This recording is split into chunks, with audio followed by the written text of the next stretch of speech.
right? So whenever it goes to charge, Okay. it'll actually drive up to the system. Yep. And the prongs will insert in here, right? So the whole body is the bump sensor itself. So as you know, if it were to be bumped in anything, Yep. it's going to Nice. notify, right? So here's your bino camera, right? You have a wiper blade to clean off the camera just in case, right? And you can manually do that from your app as well. Nice. So you go into the app, you say, okay, well, I want to see the video of what's going on here. I'll show you. Okay. I'll show you. I'm down. Yeah. This is cool.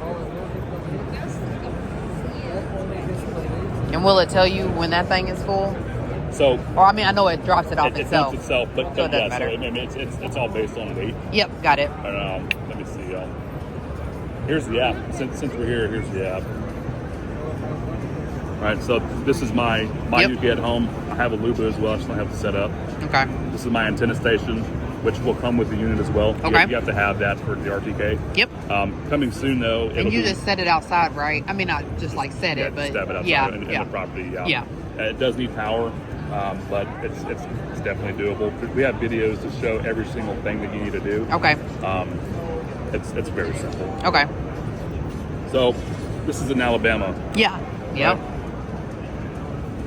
That's so cool. Give it a second. Okay.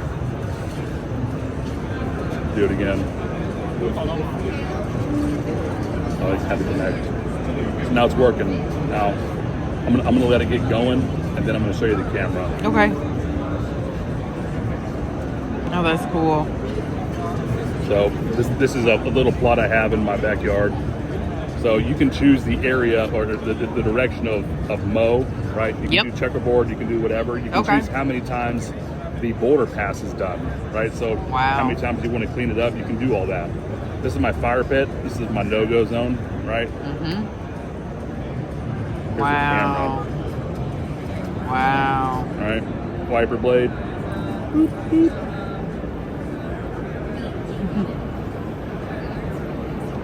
That is cool. Right? I thought so.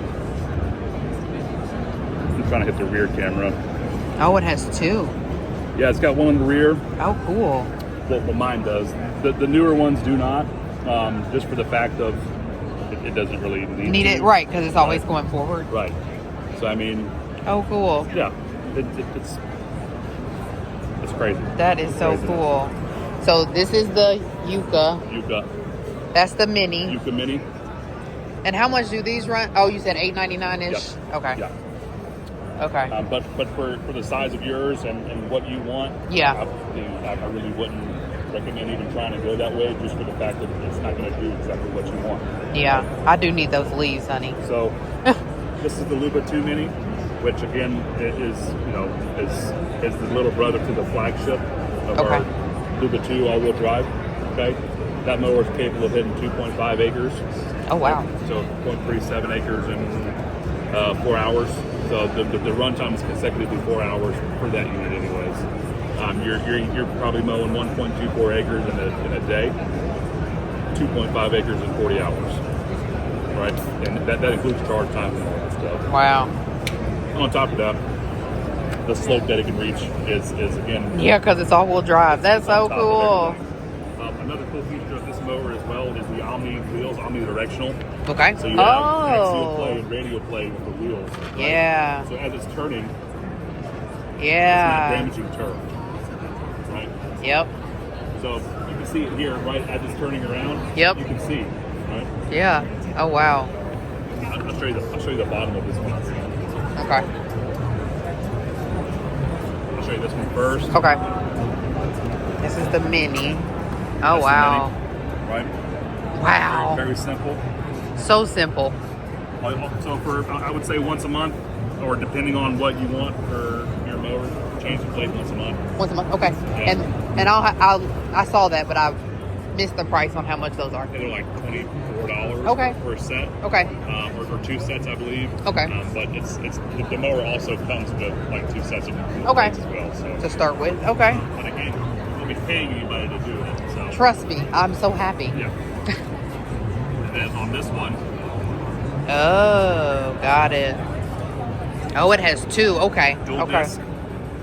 you have a wider front wheel. Yep. And what this is going to do is allow for the turf not to be stabbed into, right? So if you have a thinner caster wheel on a forward, all it's going to do is make a divot into the property, right? But whenever you expand on the turf, you're covering more ground, so you're not being so volatile. Right. That makes sense. So for this one, Wow. right? Okay. You have a larger cut span, so you're going to have a larger stripe. Yep. Right. And you're actually covering more grass. Right. So you're actually being More efficient. Yep. Anyways, right. Yard sweeper. Yep. And that's on the back part. Constantly sweeping.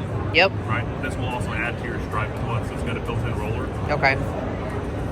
And you can tell it like when, like obviously in the summertime, I'm not going to be picking up leaves and stuff. So Right. I would leave that part off. Yeah, just take it off. And okay. Unless you want to, if you have Wanted to pick up the clippings if you wanted whatever. to. Yeah. Okay. But again, you're not going to have enough clippings. Exactly. Now the first one I might, but Yeah. but Oh, yeah, for sure. I understand. Okay. For sure. Wow. Yeah. That is so cool. Yeah. I am Play that loving basement. it. Does it do it automatically? So for the Yuka, you need to set it Okay. Okay. manually. Yep. For the all-wheel drive, you do not. Got it. Which, I mean, that's not really that difficult to do this. Yeah. Push down, turn, Okay. and you're going up. So 0.8 inches, 3.5 inches. So Okay. depending on what you need Yep. is what you're going to be selecting. Okay. And then as far as the garage goes, or the garage, Yep. can you kind of explain where that needs to be ideally? Come this way. Where are we going? Oh, okay. Oh, okay. This one is the self. Okay. This is the one I'm going to buy. Yes. So what's going to happen is once the mower is done mowing, Yeah. right, once it's actually just completed, it's going to realize and it's going to come over here to the dock itself. Yep. What that mower is going to do is going to pull forward into this charging base. Here's these prongs that I told you about. They're going to stab into the front of the mower itself. Yep. Right? It'll make connection and Yep. start charging. Yep. Okay. Okay. The Yuka Mini, as you can see over there, reverses into it. Oh. Right? And that's because it doesn't have a baggage unit. Gotcha. Right? So, and you can see down here as well that it's sweeping.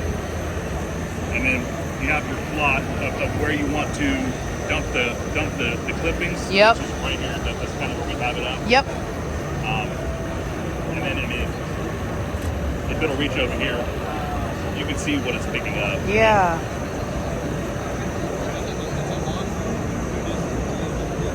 Oh my On top gosh. of it, I mean, it actually looks aesthetically pleasing. Yeah, you can hear it too. Huh. It's not really just an ugly brick that's going to be out there mowing. I mean, Yeah. it actually looks cool. All the clippings are picked up now. And it's doing it autonomously. I swear, this is what I need. Yeah. And again, you won't find another autonomous mower to pick it up like that. Okay. I mean, Yeah, until I was like, wait a this minute. industry is ever changing. So I mean, there may be a some point, Eventually, I know. right? Yeah. But But right now, that's awesome. yeah. Do you have any other questions? No. Just being mesmerized. Yeah. See if it goes to dumb. Excited about it. Yeah, it's definitely Kind of looks like a car in the front, actually. Well, yeah. I mean, check that one out. If you like, I mean, yes, you like F1 racing. You ever heard of F1? Yeah. I'm Yeah. from Indianapolis. Oh, well, there Indy you go. 500. Yeah. Yeah. So, I mean- Yeah. It looks like an Indy car in the front. We actually have F1 stickers to go on those mowers too. Which is actually Nice. pretty cool. I mean, that's kind of a niche thing to have, but it's pretty cool. Yeah. I think. That is awesome. And it's definitely an investment, right? Yes. You say you're paying somebody to come do it. Yeah, but like it gets expensive. Like I mean, my dad was doing it for free, but Right. yeah. And then now I'm paying like $60. And you're doing that bi-weekly or a monthly? Yep. Oh, it's dumping. Yep. Oh, that is so cool. There you go. They can put them in a pail. I can put them in the. Yep. That's Soup amazing. them up or burn them right where they land, or whatever you want to do with it. That is so cool. Yep. There's your pile. Is it coming? You'll probably see it come charge. Yeah. Once it's going to start again. It looks like it's going to keep going, but we'll see. It is. Oh, yeah. That's charge. Wow. Now, where does the garage need to be? Obviously, it needs to have power, right? Come outside. Yep, of course. No. It definitely needs to have power. Yep. Not a problem. I would say as close as you can to your house and maybe out of the way a little bit. Yep. Now charging. So there you go. Now it's charging. And then whenever it's done charging, if it's within schedule, all it's going to do is go back out and continue mowing. And it'll pick up right where it left off. And then see, you got a garage top that you can put over it. Yep. Because it can't be in the water. It's IPX6 rated. It can be in the water all day long, no matter what. Oh, It's okay. not really. That's more of just sun protection than anything. Okay. Okay. You know, I mean, if you have high bones or anything falling down heavy onto the mower, then yes, that would be an option. Okay. But for the most part, that's more of just sun protection. Okay. I mean, the sun is volatile to every single piece of equipment we have. Correct. But obviously, it's not the biggest, need. Correct. You know what I mean? Okay. But, yeah. Wow, that is so cool. Yeah. Yeah. So they can do their